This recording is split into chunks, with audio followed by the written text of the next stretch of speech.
Bio Karantina benar-benar mendukung sih upaya petani muda seperti Mas Andri ini. Betul, Pak. Kita supporting untuk ekspor ya.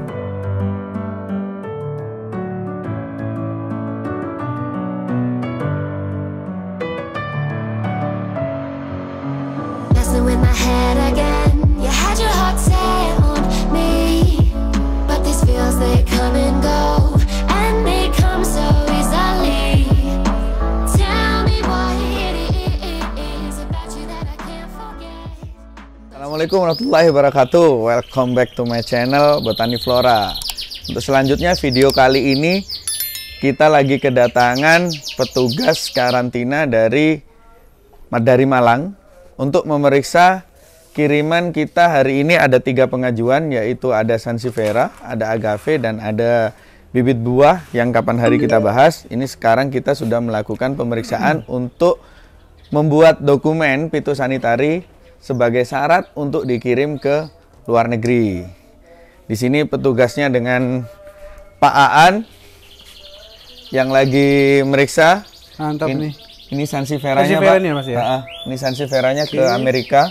Pengajuan Sansevieria itu ada 9 ya totalnya? Ada 9. Oke. Terus Agave-nya ada 5. Sama bibit buah jumlahnya berapa ini, Ben? Bibit buah jumlahnya ada 226. 226. Ya, untuk pengiriman. Nah, ini rekapannya, Pak. Ini rekapannya. Bibit buahnya ke Dubai, Agave-nya ke Jepang, terus Sansevieria-nya ke Amerika. Ya, di sini Pak Aan bertugas dari negara untuk memeriksa apa aja, Pak, yang perlu diperiksa ini, Pak? Ya, kalau bibit ekspor bibit tanaman hias dan tumbuhan dan buah itu yang pasti kan yang utama harus ada administrasi ya.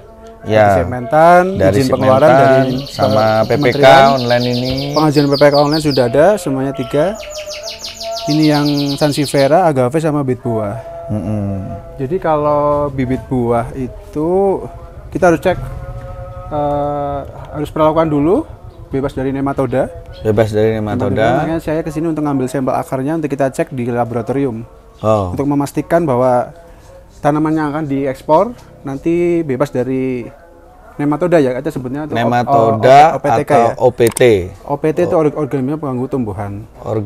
Organisme pengganggu tumbuhan. Jadi bukan hanya nematoda saja, termasuk jadi pengganggu tumbuhan yang lain diperiksa. Jangan takut ketika kita diambil sampel sama karantina. Karantina itu tidak mengambil sampel atau tanamannya, Pak ya. Bukan, hanya tapi bagian tanamannya hanya aja. mengambil bagian dari tanamannya, yaitu biasanya akar. Nah, seperti ini nih. Nah, jadi kan ketika kalian itu mau ekspor, kadang nih salah paham nih, waduh kalau diambil sampel nanti tanamannya gimana, padahal itu diorder. Tidak ya, karena yang diambil hanya bagian sedikit saja dari tanamannya, hanya sedikit aja. Nah, terus ini perendaman obat nematisida untuk membunuh nematoda yang ada tersisa. Karena di sini ini bibit buah yang tadinya penanamannya itu tidak menggunakan kokopit. Jadi kita harus ganti dengan kokopit. Nah, ini dibersihkan akarnya, dibersihkan, habis itu direndam menggunakan cairan pestisida dan nematisida yang lainnya. Nah, seperti ini.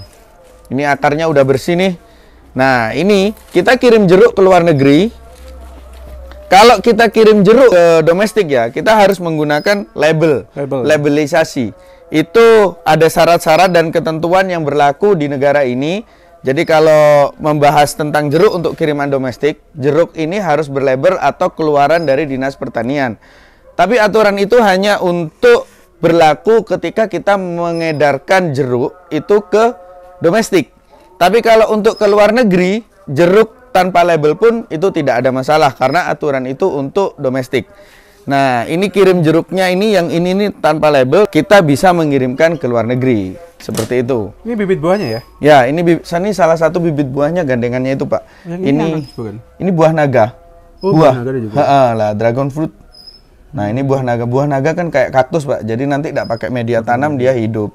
Tapi kalau kayak durian, ini nanti kita kasih kokopit. Dan kokopit yang kita gunakan bukan kokopit baru, tapi kokopit yang sudah difermentasi, yang sudah disterilisasi.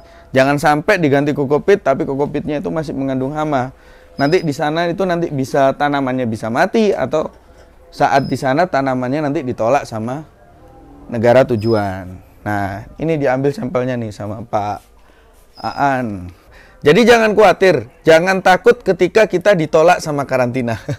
Ditolak itu bukan berarti tidak boleh mengirim selamanya, ya. Jadi, tapi sama-sama diperlakukan ulang. Berarti tanaman itu kurang steril. Jadi saat ditolak di karantina, ini Andri, ini ada temuannya. Berarti kamu perlakuannya kurang, atau kurang lama, atau kurang dosis, atau bagaimana gitu kan? Betul. Nanti disimpulkan, lalu nanti dibersihkan ulang, lalu dites lagi.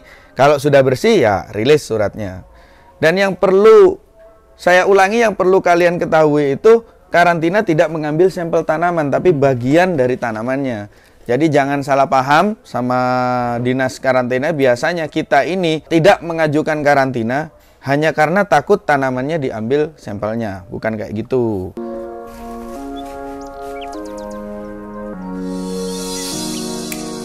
Kita juga periksa nih, kadang kalau ada kutu sisik di daunnya itu harus dibersihkan. Ya, kutu. Jadi kita pelihara tanaman itu sebelum memasarkan itu kita peliharanya harus sudah bagus. Ini seminggu sekali Pak kita di pestisida ya. Di kebun soalnya. Kalau fungisida kan membekas Pak. Oh, nempel di daunnya ya? Iya, fungisida kontak ini Pak yang membekas. Kalau fungisida sistemik cair dia enggak. Untuk pengambilan sampel bibit buah satu tujuan.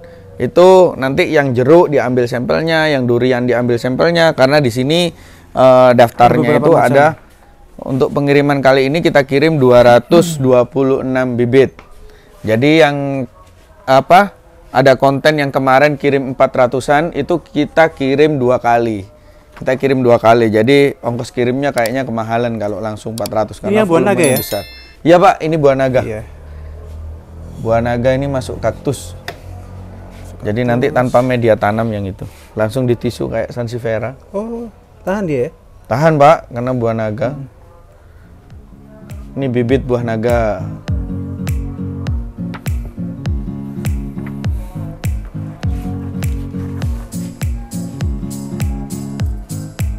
Oke, sudah.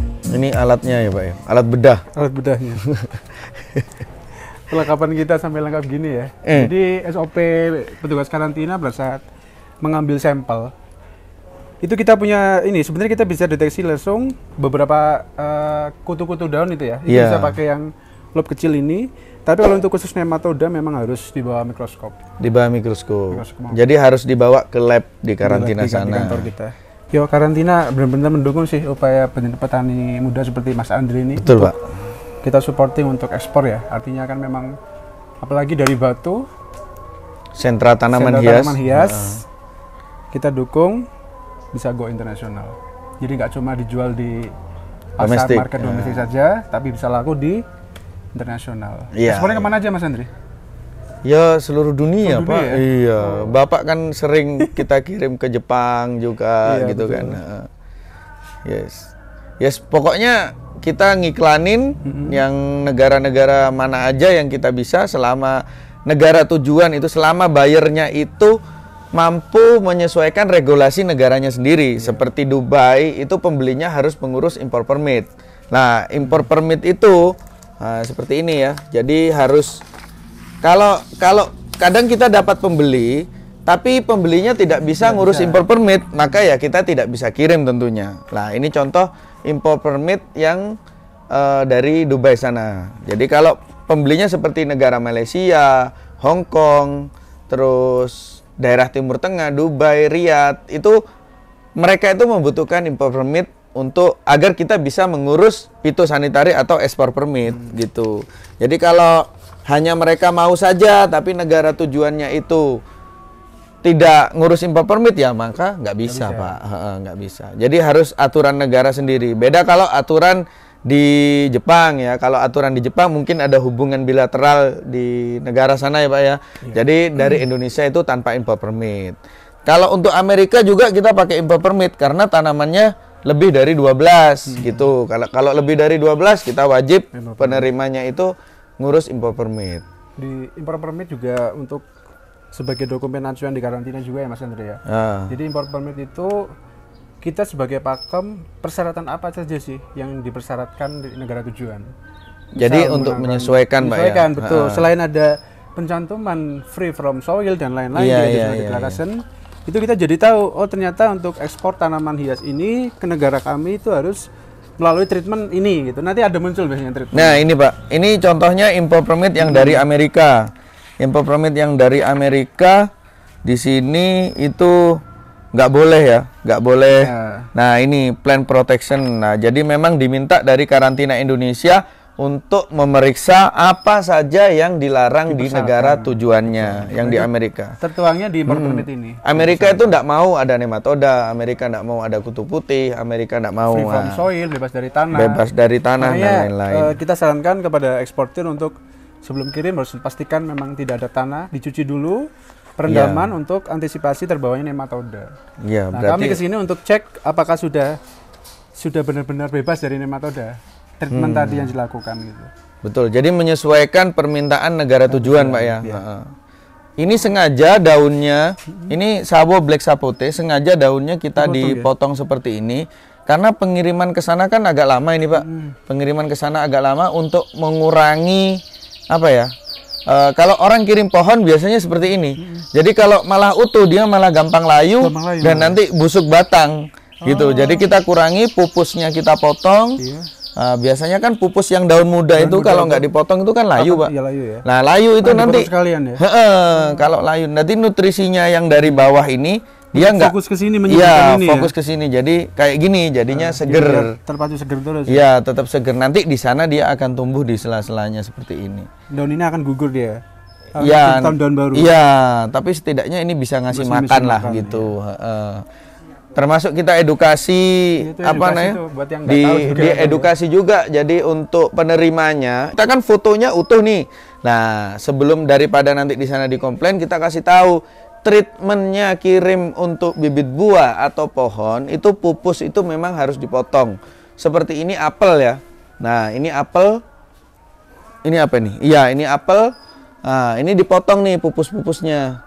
Nah, nanti biar dia nanti malah gampang tumbuh, malah nggak mati. Tapi kalau kita utuh langsung dikirim itu biasanya nanti menyebabkan layu. Ya seperti halnya kita kirim tabebuya di antar kota saja ya. Kalau ada permintaan tabebuya menanam di perumahan atau di mana, itu kan semuanya digundulin. Jadi menanam pohonnya itu dalam kondisi daunnya minim sekali. Nah, terus nanti kalau sudah ditanam baru dia nanti akan tumbuh. Ya seperti ini, Pak, pupusnya dipotong, daunnya dikurangi. Ini daun ini sebenarnya yang bagus itu harus dihilangkan, Pak. Malah harus diangkat ya. Tapi nanti konsumennya itu bingung. Ini apa gitu loh. Nah, jadi daunnya buat identifikasi. Sisain sedikit ya. Ya, disisain sedikit untuk identifikasi. Oh, apa ini? Ini black sapote. Ini mangga. Jenis mangga, Pak. Mangga tadinya impor, Pak, kita. Tadinya itu intinya tanaman dari luar lah. Gitu, dikembangin, disambung, diokulasi. Ini bawahnya kan mangga ini. Ini mangga yang lokal, ini diokulasi mangga dari dari India atau mana gitu, Pak. Gitu. Ini kokopit ya? Kokopit. Boleh, Pak, dibuka yang mana? Coba minta satu saya tolong Iya. buka. Oke. Yang mana, Pak? Terserah. Acak. Saya mau Nanti kalau saya yang nunjuk. ini nih. Coba dibuka ya. Ini black sapote ya. Iya. Nah, kita packingnya seperti ini. Ini kokopit. Ini kokopit memang pakai wrapping kayak gini tuh biar rapet, akar itu biar nggak goyang.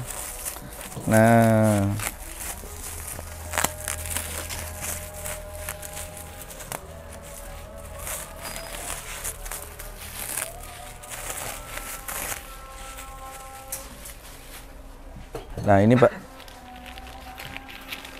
Nah, Oh, dia digempal-gempal gini. iya Pak, kokopitnya di sini. Oh, ini kokopit gini ya. Iya, kokopit.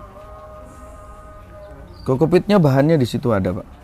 Nah, ini kokopit sudah fermentasi dan ini sudah agak basah tapi nggak sampai netes. Terus sampai netes. Iya, Oh, nanti. memang tujuannya untuk itu ya. Iya, untuk hanya lembab lembab gitu ya. aja, untuk lembab di akar.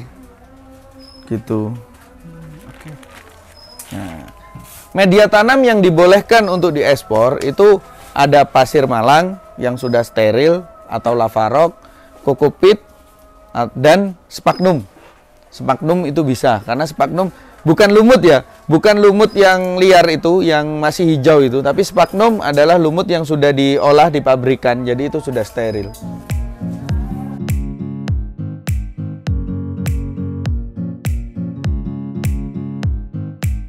Jadi untuk kalian-kalian petani jangan berkecil hati. Kami dari Botani Flora, saya, terus bapaknya dari karantina, dari negara itu sangat mendukung. Jadi ekspor itu nggak harus pakai kontainer. Betul. Jadi ketika ada buyer atau pembeli mau beli satu tanaman saja, boleh. Ya udah dikirim aja selama kita sesuai syaratnya dari negara kita sendiri, ekspor permitnya, dan dari tujuan itu ada impor permitnya atau menyesuaikan aturan, ya udah dikirim aja, nggak ada masalah. Sekarang dunia ini bener-bener global loh, Pak. Jadi orang mau beli tanaman separuh aja bisa, Pak. Oh gitu. Iya, biasanya kan penggalan gitu, penggalan, kan ya? Beli separuh, Pak, gitu. Dan biaya untuk karantina ini kita bayarnya ke negara. Kita tidak bayar ke petugasnya, kita ada billing untuk bayar ke negara langsung, dan itu tidak mahal. Tidak mahal sama sekali. Satu tanaman itu 100 rupiah. Ya. Jadi kita menyumbang ke negara, ke devisa ini 100 rupiah per tanaman. Paling kena biaya sertifikat 5.000 ya, sama biaya pemeriksaan. sertifikat 5.000 sama biaya pemeriksaan. Nah, ya wes kayak gitulah. Ya, kita ngisi devisa negara.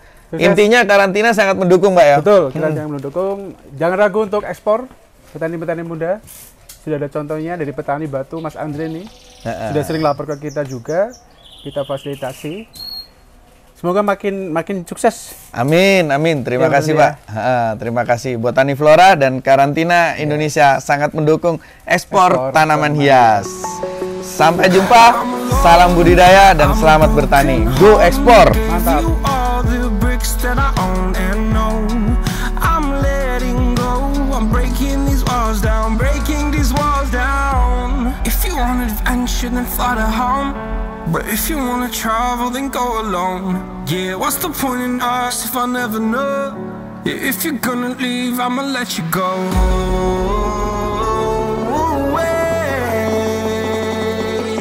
I'm tired.